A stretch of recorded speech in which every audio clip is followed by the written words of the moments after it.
बिस्मिल्लाहिर्रहमानिर्रहीम, अस्सलाम वालेकुम नाजरीन। मैं हूं बाबर हयात और आप देख रहे हैं 24/7 उर्दू न्यूज पर बाबर हयात शो। नाजरीन, पाकिस्तान का चैंपियंस ट्रॉफी स्क्वाड आ गया और आने के बाद इस वक्त पाकिस्तान का चैंपियंस ट्रॉफी स्क्वाड जो है वो शदीद तनकीद की जद में है। लोग कह रहे हैं कि ये पर्ची स्क्वाड है, लोग कह रहे हैं कमजोर तरीन स्क्वाड है, लोग कह रहे हैं कंप्रोमाइज्ड स्क्वाड है। ये आवाजें अब पाकिस्तान के कुछ बड़े नामों की जानिब से आ रही हैं, जिनमें वसीम अकरम का भी नाम है। उन्होंने भी सवालात उठाए हैं। राशिद लतीफ ने पाकिस्तान के स्क्वाड के ऊपर सवालात उठाए हैं और इसको भारतीय मीडिया में भी कहा जा रहा है कि ये कंप्रोमाइज्ड स्क्वाड है। पाकिस्तान ने बहुत गलती कर दी है, बड़ा कमजोर स्क्वाड पाकिस्तान ने अनाउंस किया है। इसके ऊपर बात करेंगे तफसील के साथ कि क्या वाकई ये पाकिस्तान का बहुत कमजोर स्क्वाड है और इसमें जो पर्चियां जिनकी बात की जा रही है, अगर वो पर्चियां ना होती तो फिर पाकिस्तान का स्क्वाड किस तरह से बहुत ही आउट क्लास स्क्वाड बन सकता था।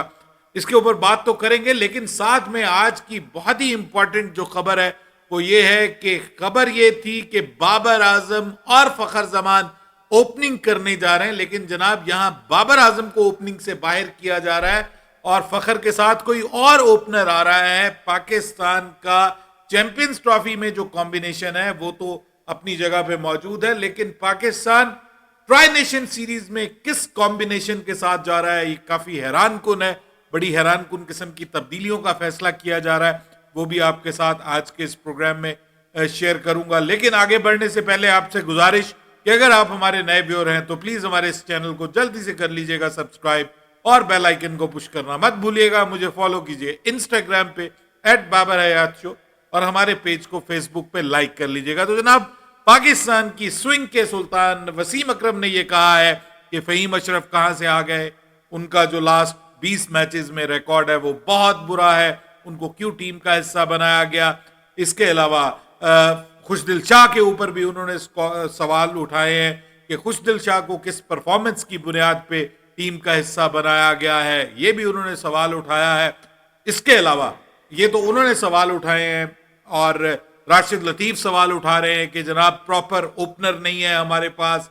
फिर वो सवाल उठा रहे हैं कि जनाब हमारे पास 2 प्रॉपर स्पिनर कम से कम होने चाहिए थे। इंडिया की टीम इतने स्पिनर्स के साथ जा रही है और हम जो है वो सिर्फ एक प्रॉपर ओपनर स्पिनर के साथ जा रहे हैं।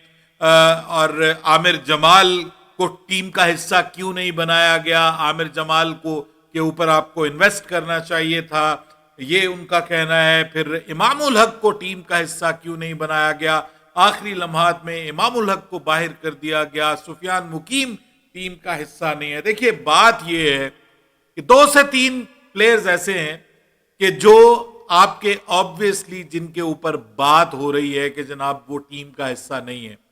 अदरवाइज 11-12 लोग आप समझ लीजिए वही हैं कि जिनके ऊपर सब लोग मुतमईन होंगे कि ठीक है ये टीम का हिस्सा होना चाहिए था, इनको टीम का हिस्सा होना चाहिए था, ये ठीक है, दुरुस्त फैसला है, बहुत अच्छा किया पाकिस्तान ने ये स्क्वाड चुन लिया। अगर पाकिस्तान इमामुल हक को चुन लेता, अगर पाकिस्तान आमिर जमाल को चुन लेता और एक अदद ऑलराउंडर को बिठा के पाकिस्तान की टीम अगर सुफियान मुकीम को ले आती तो सबने कहना था कि बहुत जबरदस्त स्क्वाड है, बहुत अच्छा स्क्वाड है। लेकिन वो ऑन पेपर अच्छा स्क्वाड होता, ऑन ग्राउंड कौन क्या परफॉर्म करता है भाई। पाकिस्तान की कंडीशंस में आपको खेलना है, यहां पर इतनी ज्यादा टर्निंग पिचेस नहीं होती हैं ओडीआई के अंदर, ये जहन में रखिएगा। ओडीआई में और फिर आईसीसी का इवेंट है, आईसीसी चैंपियंस ट्रॉफी है, यहां पे जो क्यूरेटर्स होंगे वो आईसीसी के होंगे। तो क्या आपको लगता है कि बहुत ज्यादा जो है वो टर्निंग ट्रैक्स होंगे यहां के ऊपर कि आप 2-2, 3-3 स्पिनर्स खिला सके? मेरे सवाल का लॉजिकल जवाब दीजिएगा। ये मत कहिएगा कि जी 2 स्पिनर तो होने चाहिए, 3 स्पिनर तो होने चाहिए। भारत ने खिलाए भाई, भारत ने क्यों खिलाए? भारत के 3 के 3 मैचेस यूएई में हो रहे और वहां पे स्पिनर्स को मदद मिलती है, हालांकि वहां पे भी बहुत आउट क्लास मदद नहीं मिलती।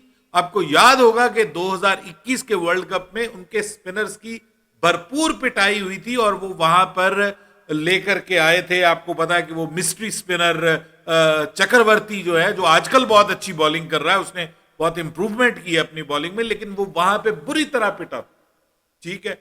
और उनकी टीम पहले मरहले से बाहर हो गई, ये आपको याद होगा, लेकिन स्टिल वो उन्होंने कंसीडर किया है कि जी हम स्पिनर्स के साथ जाएंगे और उन्हीं को वो आगे लेके आ रहे हैं, क्योंकि उनके मैचेस पाकिस्तान में नहीं।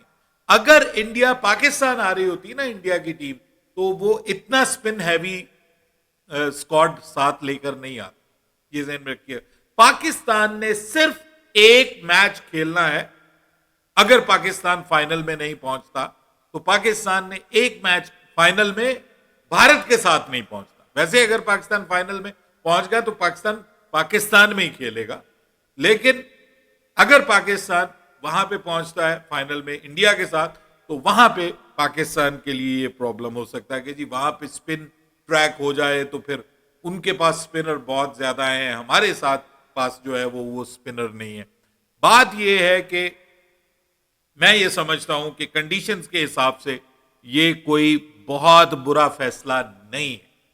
आप मुझसे डिसएग्री कर सकते हैं, लेकिन ये बहुत बुरा फैसला नहीं है। पाकिस्तान प्रॉपर 4 बॉलर्स के साथ खेलता आया है। आप जो है वो 4 बॉलर्स के साथ, यानी 3 फास्ट बॉलर और 1 स्पिनर के साथ और बाकी ऑलराउंडर्स के साथ आप पिछली सारी सीरीज खेल के आए हैं और आपने उसमें परफॉर्मेंस दी है। आप ऑस्ट्रेलिया में जीते हैं, आप जिम्बाब्वे में जीते हैं, और उसके बाद फिर आप साउथ अफ्रीका में आपने क्लीन स्वीप किया है। तो आपने चेंज क्या किए? एक चेंज किए, खुशदिल शाह को आप लेके आए हैं साइम अयूब की जगह, ठीक है। यानी वो रोल जो साइम अयूब प्ले कर रहा था आगा सलमान के साथ मिलके, वो रोल अब आपने खुशदिल शाह को दिया है, तो ये कौन सी बैड चॉइस हो गई? अब मसला ये है कि फहीम अशरफ क्यों आया है। तो सर फहीम अशरफ जो है उसकी सिलेक्शन के ऊपर आप बात कर सकते हैं। मुझे भी हैरानगी हुई कि फहीम अशरफ क्यों आया जी। मैं भी ये समझता हूं कि फहीम अशरफ को नहीं होना चाहिए था। आपके पास फर्स्ट चॉइस जो है वो आपके वही प्लेयर्स होने चाहिए थे जिनके ऊपर आप इतनी देर से इन्वेस्ट कर रहे हैं। आमिर जमाल आपका वो प्लेयर था, उसके बाद अब्बास आफरीदी को मैं कंसीडर करता हूं कि वो प्लेयर है कि जिसको आपकी टीम का हिस्सा होना चाहिए था। फिर मैं इरफान खान न्याजी के हवाले से मैं सोचता हूं कि उसके साथ भी एक किस्म की ज्यादती हुई है, उसको टीम का हिस्सा होना चाहिए था। वो आपको एक बड़ी टीम के अंदर वेरिएशन लेके आता, लेकिन अब इसी को पीटने पे बैठ जाएं कि भाई फलां नहीं आया, फलां नहीं आया। 1-2 प्लेयर्स का आगे पीछे मामला है, सिर्फ एक प्लेइंग 11 का हिस्सा बन रहा है। आपकी जो नेचुरल प्लेइंग 11 है उसका एक बंदा हिस्सा बन रहा है और उसका नाम है खुशदिल शाह। वो हिस्सा बन रहा है इरफान खान न्याजी की जगह या तैयब ताहिर की जगह। अदरवाइज आपने जो सऊद शकील को लेके आए वो बहुत अच्छा फैसला है।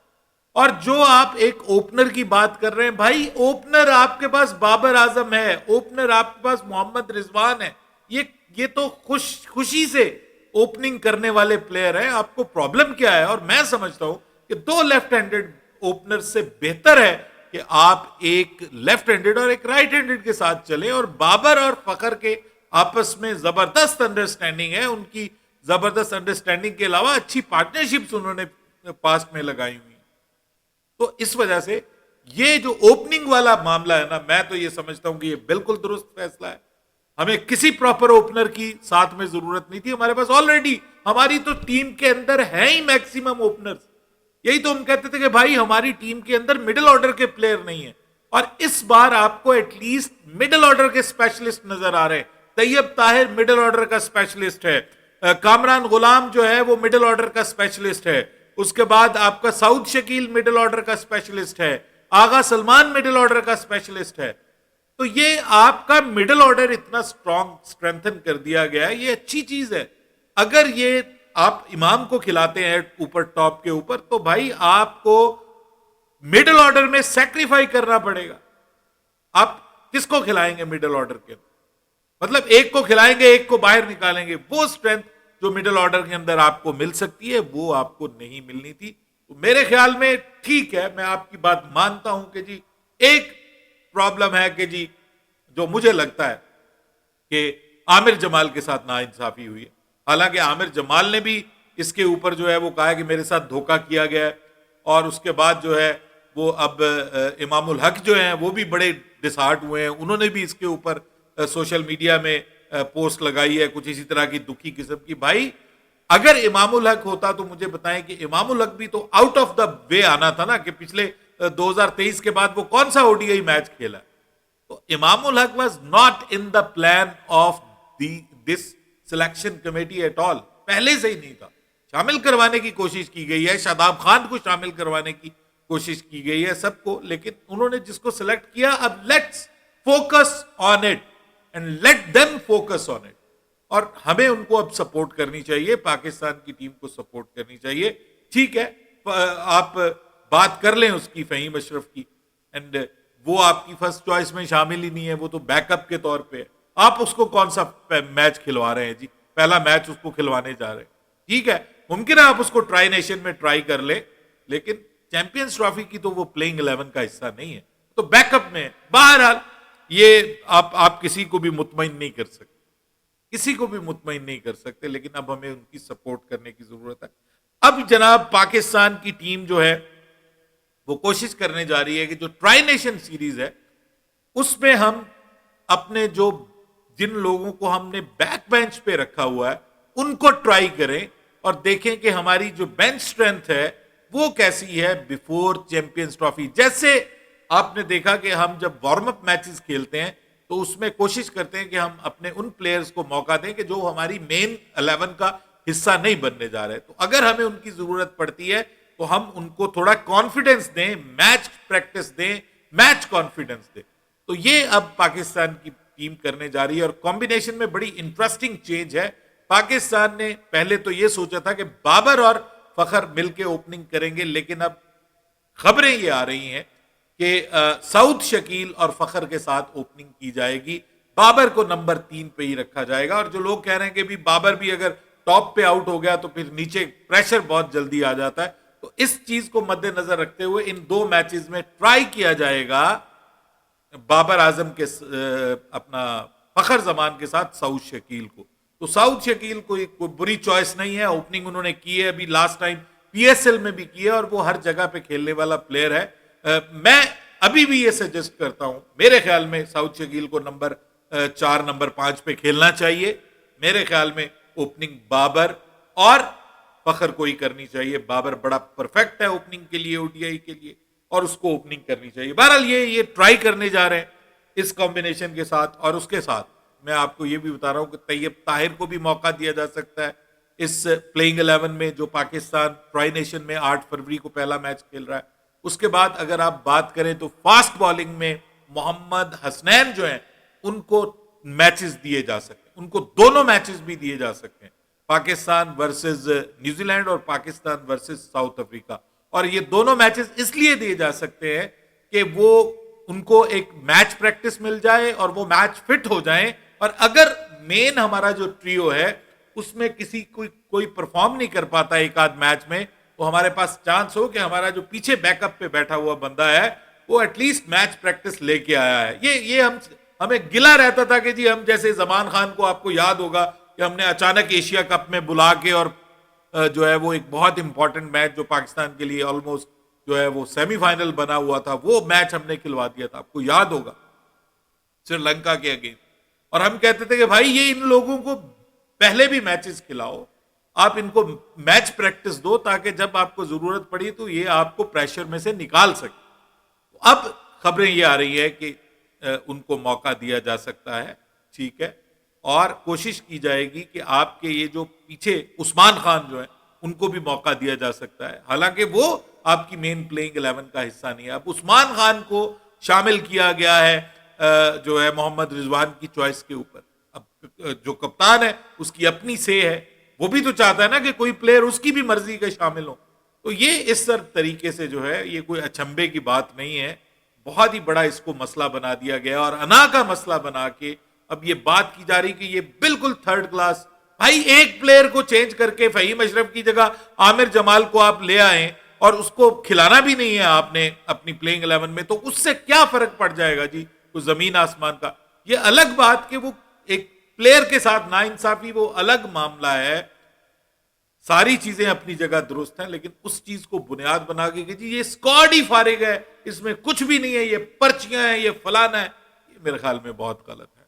पाकिस्तान को सपोर्ट हमें करने की जरूरत है और मुझे अच्छी वाइब्स आ रही हैं।